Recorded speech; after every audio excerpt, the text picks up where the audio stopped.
Welcome back, everyone, to RoomPack's ResEdChat podcast. If you're new to the show, every episode, our team of hosts brings you timely discussions on a variety of topics of interest to higher professionals who work in and with university housing, residence life, residential education, whatever you might call it. And if you're following along, in prior years, we always do a series of interviews with our writing team, the bloggers that are part of the RoomPack community that have stepped up to contribute their insights and reflections and advice on a variety of topics. So we're kicking off this year's series here. And it's always a treat for me, get connected with a lot of cool, interesting folks normally, but then, this sort of, broadens the scope a bit, but these just tend to be more kind of fun, casual, get to know you episodes. And so I think it just kind of, livens up the feed a little bit. But Andrew, we'll start as we always do. If you want to briefly introduce yourself, give an overview of your professional background, and then we'll get into more about what brought you onto the blogging team and some of the things that you're writing about. Yeah, sounds good. Well, thank you for having me here today. My name's Andrew Skelley. I use he, him pronouns. I am a res life professional. I've been in the field for 6 years professionally now, working in res life for all 6 of those years. I was an RD for 4 years, and now I'm an area coordinator, so just a more elevated role in res life. Went to Boston College for my grad school, went to Allegheny College for my undergrad. It's math major, history major. Did the whole typical, like being an RA in school, like being involved, and that kind of took me on this journey into higher ed of where I'm at now. I grew up in the Erie, PA area, but I live in Pittsburgh, Pennsylvania now. So kind of been in Pittsburgh, in the Western PA area for pretty much all my life, except for grad school. So love the area. Outside of work, big movie person. I love movies. I love talking about movies. I love watching movies, debating movies. Similar with music too. As we'll talk about in this episode, I love music, just listening to music, talking about it, debating it, all that stuff. So there's things that kind of fill my cup. Like to travel too, big travel person. And I just like to be creative too. Well, I think that is a good segue of what inspired you to join the blogging team of just sort of having interest in, a lot of creative pursuits and all of that. But I guess, I'm just curious because I think, it's a different journey for everybody. And that's kind of part of the point, I think, is just highlighting that it's like, there's room at the table for everybody, even if you don't consider yourself a writer per se. But, what inspired you to join the blogging team at RoomPack? Yeah, there's a few different things that brought me here. First and foremost, I think seeking out kind of like development opportunities outside the scope of my day-to-day work has been really important to me as a professional. Since I started in my job, I've always been I love the work I do on a day-to-day basis, but I think there's a lot of merit and a lot of good opportunity to just kind of branch out and kind of express those skills. And as I sought out different skills, kind of being creative and kind of tapping into a different part of my brain was really important for me. And so that's how I kind of stumbled upon this. The institution I uses RoomPack a lot, so it's very familiar with the software, very familiar with the team. We had met some of the folks before. So that's what kind of got me into that. And it just seemed like a really cool opportunity to talk about residence life and just add different spins to it and kind of put my different opinions out there. So it's been really fun. I just like the idea of being able to be creative and being able to kind of talk about these things through a lot of different lenses. And I've also just learned a lot too. That's been kind of one of the other things I've really enjoyed about this too, is working with the other bloggers and working with the other folks. You see res life through a lot of different lenses, and that's been really cool. Really cool opportunity to see what other folks are doing and to get different insights. So it's just been a really rewarding experience and just fun too. Writing is one of those skills that in the field of res life, we do a lot of writing, but it's so report driven, assessment driven. So just being able to kind of write long form, write narratively, and to be able to pick what I want to write about is just really cool opportunity and really enjoy doing it. Yeah, well, I get a couple of thoughts there, just what you said, because I think it is, people go through school and, don't even know how to read for fun, and have kind of have to grow back into that. And I think similarly, it is just writing for fun is, sort of a novel thing that I don't think, enough of us get to do. But I think, for me, being a content creator, just, through a couple different modalities for a long time, it is that idea of especially if you're somebody who, just consumes a lot, thinks about things a lot, kind of having a canvas where it's you kind of need to put it in a way that is coherent and able to be sort of understood by others. If it's like, I've got all these ideas, we gotta, we should be doing this, that, and the other, or whatever. It's like, okay, well, you need to like write it down in a way that like, other people are gonna understand and be concise and not like, a laborious process to like go through your whole, thought process, whatever. So I think it is like a benefit in like the skill of writing and even just sort of the like, kind of squishier thing of just sort of like, how do I like put ideas together, like, yeah, I think it's a really interesting thing that I'm grateful that, I think a lot of different folks kind of have been picking up the mantle and kind of, join the blogging team where like I was thinking like, I mean, it's been years now. I feel like we've got quite a cadre of folks that have been kind of through the blogging team. And I think, even if they don't do something like this afterwards, like it is just something that like, this kind of intensive in a way to kind of, do exactly what you're saying, to, learn from others and build the skills and all that good stuff. Yeah. Yeah. So, what you've been writing about a lot is sort of, incorporating music into your professional work was sort of like how I kind of synthesized a lot of it. And I'm curious with that as a more predominant kind of area of focus with what you've written about. If you could just kind of summarize to give kind of people kind of a teaser, because certainly going to encourage them to go read every one of our writers' articles in full. But like, just as sort of a teaser for some of what you have written, how do you incorporate music into your professional work writ large? Like, just any sort of anecdotes you'd want to kind of share with folks listening. Music has been one of those tools that it serves as a great connector with folks. I think both in res life and just in life in general. I mean, you'd be hard pressed to find anyone that doesn't have a certain, preference of music, whether that be artist, style, certain songs. So I think that alone, it just provides a great connecting piece to get to know people. And as I kind of started my professional career, as I work to engage students and work to engage professionals, I was always thinking about like how do you bridge those connections with people? How do you connect with people? And just by virtue, music has been one of those things that it's just so universal and so individualized for each individual person too. So I found that to be a great kind of connector and resource. And in terms of using it, there's a lot of different ways you can do it. For one, music, I think, tells a lot of stories for folks. I myself, there are a lot of different music pieces, a lot of different songs that I can tie back to a certain favorite memory or a certain kind of time period in my life. When that song comes on, right, I feel like I'm just right back in that moment of wherever I was in a certain memory reflection. So as you think about getting to know folks, like I've used that as an icebreaker before. Like, what's a favorite song you have? And maybe what's a quick little memory attached to that? And that just opens up a good conversation for somebody to talk about, like, oh, I listened to this song when I was a child and I can still, remember running around my parents' house when I'm listening to this song. Or maybe there's a song that comes from your high school or something. I remember this day in high school, this song was playing. It just has that kind of like just vivid memory attached to it. So it's a great kind of a way to collect somebody's memories and kind of share that is really a really impactful tool that music can do. I think just learning about people's preferences also tells you a lot about someone. So I like to ask folks, if they tell me a particular artist or a particular song they like, I like to ask them like, what about that song do you gravitate towards? Do you like the instrumentation? Do you like how the instruments sound, how they all come together? Are you more drawn to the lyrics that are kind of being spoken out? I think it's really interesting to hear like, okay, you like this piece of music, like tell me a little more about it. And I think you can learn a lot about somebody if they're more drawn to the instruments, maybe they're more drawn to the lyrical content, something about that poetry and the lyrics really connects to them. Or you learn if somebody's just more kind of connected to that just vibe that an instrumentation can bring. So I think it's just a cool anecdote to hear about someone and kind of hear about what it is that gravitates them towards that music. And beyond all that too, it's a great way to fill space too. I just always have music playing in my office. I think it just adds a certain like kind of just atmosphere to your space too, and can give you just liveliness to your space, both when you're just doing your own kind of personal work, but I've also started playing music just when folks are in my office too. Just having that little bit of extra something in your office while you're meeting with folks just kind of adds to the atmosphere, adds to the environment, and thinking add just a cool touch to what you're doing. And you can even talk about the music you're playing too. So just some of the pieces I talked about in my article, but I think just music as a whole gives you so many different ways to connect with folks and a bridge to really get to know someone.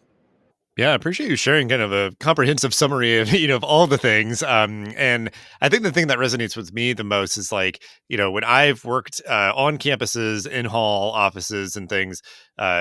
I mean, I'm always like somebody observed this, and it's like, oh, that is spot on. I'm always quick to settle in and make a space my own of like putting up art and things on the wall, and like all the books on the bookshelf, little like tchotchkes and decorations and figures, like but that being this like enabler where people will notice things, call it out, be like, oh, you're into that, you're a fan of this or whatever. Like, so like for me, it's a lot of like, the sort of like geek culture kind of stuff, comic books and whatever else. Like if folks are watching the videos, like you can probably see like Spider-Man things like around. And like, so that's like just something where like, I mean, I get them a lot as gifts, over the holidays and birthdays and whatever else. Like, yeah, people know that about me. And that can be, yeah, just like an icebreaker, in the way that you're talking about music, to where like, uh, yeah, I think it's something that like music in particular is so quick. I think to evoke kind of reactions out of people, and then like other things that might be a little bit harder. But so I think that's something that really like I've you know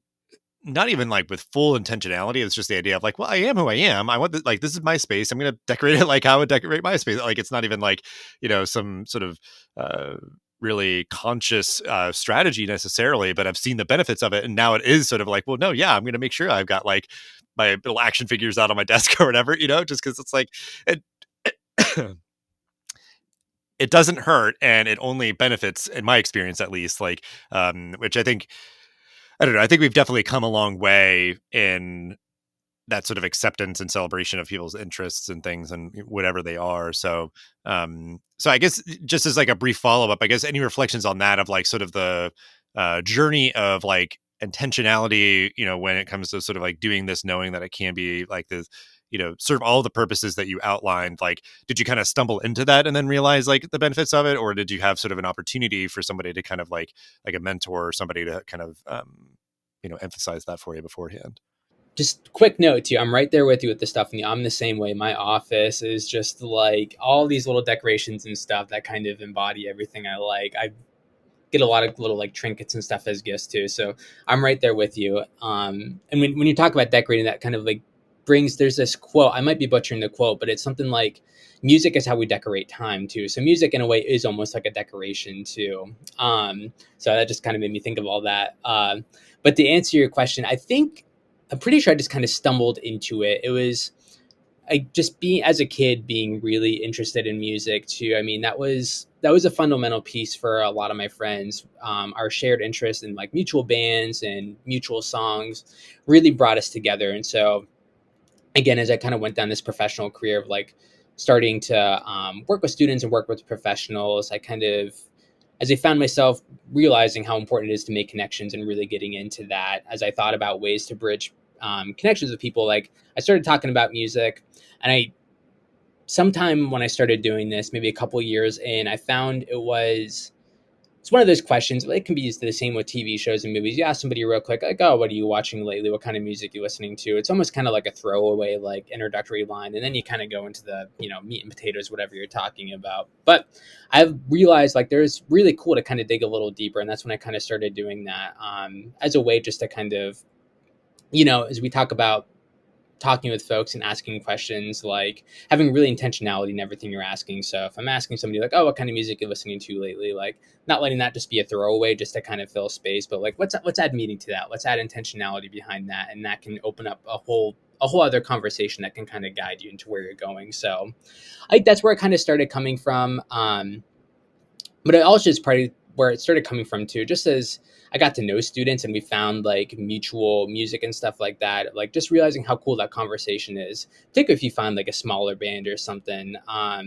It's really cool to talk about like a shared interest in some of these larger artists, like your Taylor Swift, your Beyonce. Like there's a lot of folks who like that, and a lot of folks can gather with that. But if you can find somebody that likes one of these smaller indie bands that doesn't have a whole lot of followers, like that can be really cool. It's almost like you're in a little secret club together almost, where like not many people know this, but we do, and that tells us a lot about one another. And so having the opportunity to have a few of those conversations about some of these smaller bands, like that opened up that world too of like, oh, people really open up to you when they find that if you can particularly find something that's a little bit more niche, a little bit more not as well known. And I think that just creates a really cool connection with folks. And so I kind of figured that out along the way too, as I just started, talking to folks about their interests and really kind of digging into it a little bit more.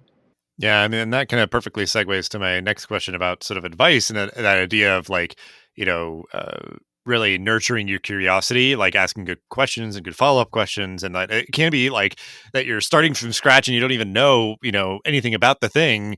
If it's like, you just notice that somebody like wears a certain shirt all the time and whatever else, like just that idea of like being in the, in res life and residential education and all these sort of things. It's like you'd want people to feel like they're in a safe, welcoming community. People kind of come up to you and ask questions and just sort of like make conversation, like, and that feeling confident and comfortable in doing that and receiving that and responding to it and whatever else. Because I think, yeah, that idea of like, it's a typical small talk question, asking people about like what they're, kind of consuming, but then just like kind of following the thread of like, well, like, what are you getting from that? Like, what's that giving you?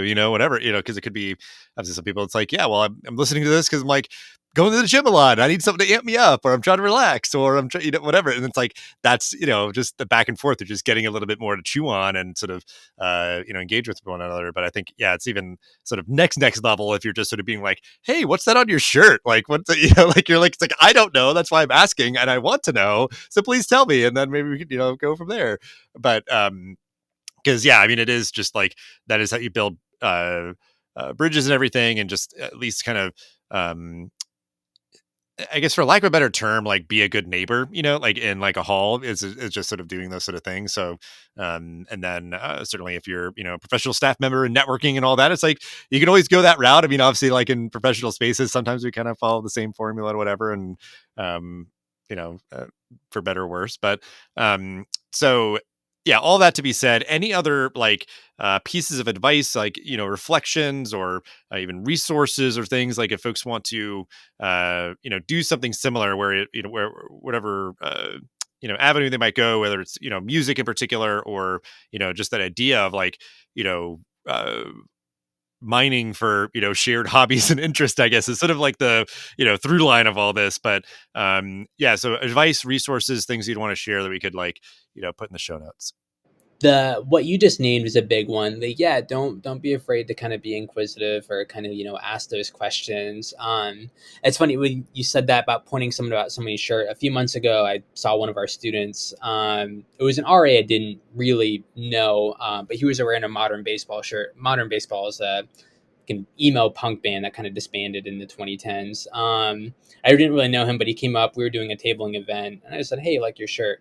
And like his eyes just like lit up. He's like, Modern Baseball? I'm like, yeah, I know Modern Baseball. And so we had like this whole conversation about it. So not being afraid, like, right, if you see somebody wearing a shirt of either something you like or something you don't know, like, yeah, ask a question about it. Try to get to know a little bit more about it. So I think that being inquisitive is a big one. Another thing that I like to do too is whether this can work for music or maybe something like movies or TV shows or something. What I always did with my RA staffs every year is at the beginning of the year, I'd ask them, like, what's a collection of songs we can put together? Ask them what some of their favorite songs were that they feel comfortable sharing. We did this with movies too. And I created a Spotify playlist and we'd play that throughout the year. So kind of like gathering all that music together and, playing that at staff meetings, playing that at different events. So that kind of that permanent Spotify playlist lived with us throughout the year. And I encourage folks to listen to it and really like listen to the songs that the staff is listening to and really appreciates. So I think having that is important and can be really helpful. I did the same with movies too. I always created a list every year of movies that folks liked and like hung at my office. I'm like, you need a movie rec? Like you got this big list right here of some other, stuff that folks on your staff are watching. So I think that can be a big one. And what you named earlier too, like not not being afraid to display what you like to, like try to find ways to incorporate those things you like into the things you're doing. So whether that be decorating your office, wear a shirt with your favorite band on it sometime, and like just displaying the stuff you like and like inviting conversation about that too, and being open to just talking about this stuff that you like too. Again, can help bridge those connections too, and just makes us more human too, and talking about the stuff we like. Yeah, I mean, I think that's sort of the like, I'm sure people aren't thinking this, but I often think about when I'm sort of crafting a sort of like, episode and topic and, all that is like the basically like, so what factor of like, why is this important? Like, so that I'll just like, ask that just to sort of give space to sort of like, okay, cool. Yeah, this is all well and good, but like, why is it important? Like, what's the impact? What's the outcome? And it is that idea of like bringing people's humanity, into all of these sort of spaces and places and connections and all that is that like, you know, again, it's fine if you're sort of having those like surface level small talk kind of things, or if it's purely like, tell me what you do for work, and you kind of just do all that, and it's like I have no idea where this person lives, if they have a family, if they have whatever, because we just talked about like, like, oh man, like, my job is like this, my job is like that, like, so I mean, just another sort of like thing to sort of bold and circle and underline here is the idea of like, I think a lot of people do get stalled out at that surface level stuff, and trying to exercise that muscle to go a little bit deeper, whether you're starting with hobbies or starting with something else. But I think, yeah, you gave some good advice and some other ideas there. And because honestly, when you're saying the thing about like the sharing of like movies that people are watching and stuff, it's like, you could have like, from like an old school, like, movie rental place or block, but it's like, oh, you got like Andrew's picks here, you got whatever. It's like just sort of like lineups of movies or whatever. And, if you could actually set up a situation to like have people return, like, share movies with each other and return them. But yeah, I think it's just those ideas of like really, it can be a very good tailwind, I think, if you can get people to earnestly, put themselves out there in that genuine way, because I think you're very likely to, find people that you may end up having a very, just powerful and kind of deep connection with, that can then power other things, especially within this context, I guess, of just sort of being like, okay, like everybody respects me or enjoys, sharing interest and connecting, whatever. Like, I got to get you to sign this form or whatever, like you got to do like a boring thing, but it's just like, oh yeah, for my friend, like that we like, play these video games together. We listen to this music together. We watch these things together or whatever. Yeah, it's just a cool connection, and it's one of those things, and especially, like I named this before, but especially music. Like you can do this with video games, you can do this with movies and stuff. But there's just something about music that's just so, I don't know, ingrained in folk, and maybe just because there's so much of it out there too that you can pick and choose from. Like, I think it's just really cool to hear about why people gravitate to like one certain artist or like one certain song or something out of this just plethora of like millions and millions of songs out there. So it's a cool gateway. Yeah, definitely. Well, I guess to take our own advice here, I thought of an interesting way to end this. When I was just perusing your LinkedIn, you have a prompt on there to ask you about res life stories. I think we all have them, varying kind of levels of uniqueness, I will say. So choose your own adventure here. But if you could tell me one of your favorite res life stories as a way to, this could be a good example, I guess, in the professional context that it's comfort somebody is that, you could share kind of, share stories here. But what is one of your favorite res life stories? I'm not saying like crazy, negative, like, wild, whatever. Just a favorite story. A lot of stuff happens in the hall. So what is one of your favorite stories? Let me think on it. I know when we talk about stories, I'm so naturally drawn to like, oh, what happened on duty, or like what's the duty stuff. But uh, I think to keep it a little more lighthearted, one I love telling. So a few years ago, when I was an RD, I worked in this residence hall that was supposedly haunted. A lot of students had told stories about like ghosts in the buildings, just weird happenings. And I agree, there was some weird things that happened when I was there too. Like doors would open on their own. People would hear weird sounds. Like you just sometimes you're in a building too that just kind of gives you a vibe like, I wouldn't be shocked if there were ghosts in here. And so it became a like reoccurring joke with the RA staff that the students were really into. We named this alleged ghost in the building. His name was Trevor. So people always talked about like, oh, Trevor's wandering the halls, or like Trevor did this to the building, or Trevor did this, and so on. It just became like this big reoccurring joke on staff that we really liked. So on April Fool's Day of that year, me never one to let a good April Fool's Day go without any sort of prank or anything fun happening. I concocted this little story about a ghost haunting our residence hall. So I took a quick picture of our residence hall. We had these big like chalkboards in the building. I took a quick photo of the chalkboard. I found this like image of a ghost online. I did like some quick little photoshopping and like created this ghost like image on the background of a chalkboard. And so then I sent an email to myself pretending I was a resident and said like, Hey, RD Skelley.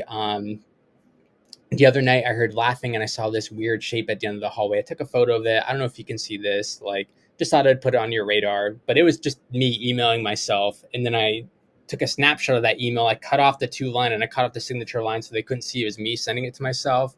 And then I put it in a group me for my RAs. And I'm like, hey, y'all, have y'all heard anything? Like, I got this email from this resident and they just went wild over it. Some of them like, can you see it? Can you see it? Folks were like, taking pictures of it and they're like doing little cutouts on it. Somebody had this like graphing software that they put it on. Oh, and they just like spinning out on it. Some of them photoshopped their faces on like Ghostbusters. And so like, we'll go get it. We'll got this.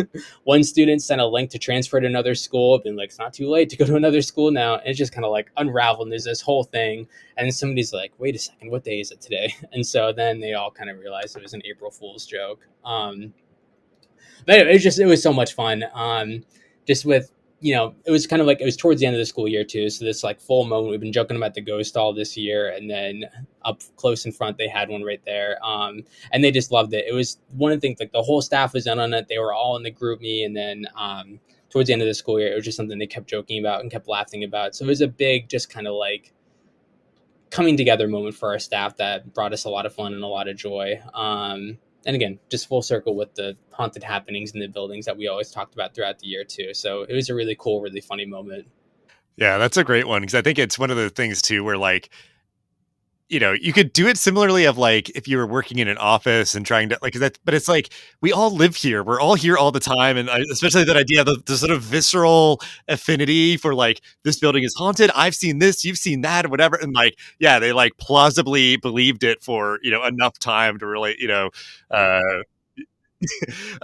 so like it just yeah, I think that being something where like you know I think our conversation here being in service of like I think the really sort of fun ways to bring people together on shared interest or whatever else, or even just sort of camaraderie of like we all kind of live in this quirky old building that might be haunted together, like all these sort of different routes and paths and different flavors of how are we building community, how do we make sure that people feel like they're in as part of a group in this building, on the campus, whatever else, that like people here care, I have fun, I can be myself, I can share my interests and all that. So I'm glad we had this sort of like lighter kind of conversation that still ends up in a place where we like to be, of kind of giving these great insights and advice and just kind of ideas to just think through how the folks can do a similar version wherever they are. So um but yeah, just really appreciate you and everything that you shared, and for being part of the blogging team to bring just kind of unique insights like this to our community. So just yeah, thanks so much for hanging out. Yeah, thank you. I really appreciate your time and this opportunity. Thank you.